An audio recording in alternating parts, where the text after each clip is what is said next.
मोदी साहेबांची सगळ्यात मोठी झालेली एक चूक आहे पंतप्रधान साहेबांची आपल्या ह्या यानात तेवढा संजय राऊत टाकून न्यायला असता चंद्राकडे तर महाराष्ट्राची किरकिर मिटली असती. एवढं मोदी साहेबांना आपण सांगायला पाहिजे. प्रसिद्ध असा रानरेडा शहाजी पाटील या रानरेड्याचं नाव आहे. हा शहाजी पाटील म्हणजे राजकारणातला एक सर्वात अडाणी ठोकळा आहे. काय बोलतो, काय त्याची भाषा. संजय राऊत साहेबांवर टीका करण्याची एवढी अवकात तर शहाजी पाटलाची मुळीच नाही. संजय राऊत साहेबांवर टीका करणार हा माणूस. अरे सांगोल्यामध्ये काय परिस्थिती आहे बघ अगोदर. तुझ्या मतदारसंघामध्ये स्वतःच्या मतदारसंघात आपली अवकात काय आहे हे शहाजी पाटलांना बघितलं पाहिजे. या शहाजी पाटलाला बायकोला लुगडं घेण्याची ह्याची लायकी नव्हती. तो शहाजी पाटील आज संजय राऊत साहेबांवर टीका करतोय.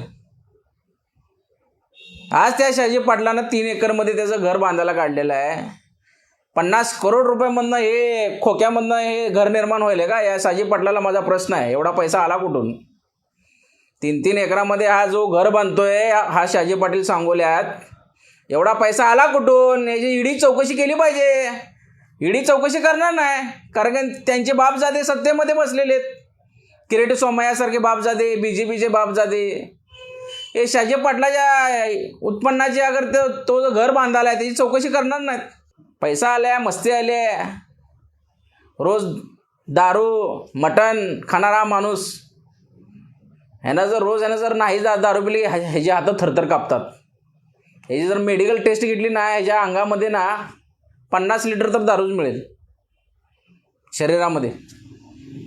या सकाळ उठल्या ह्याला फक्त अगोदर त्याला मॅकडॉल विस्कीचा पॅक लागतो, त्याशिवाय याचं काय चालत नाही. आता त्याच्या हातात थरथर कापतात.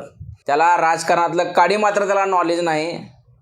कसं काय त्या सांगोल्यामध्ये निवडून आला काय माहिती, देवालाच माहीत. 300 मतानं निवडून आलेला माणूस. 11 वेळा आमच्या त्या गणपतराव देशमुखने पाडले, आबाने पाडलं त्याला. कुठं तर पुन्हा आबा म्हातारे झाले होते, वय झालं होतं. चुकून हुकलेला माणूस, निवडून आलेला माणूस.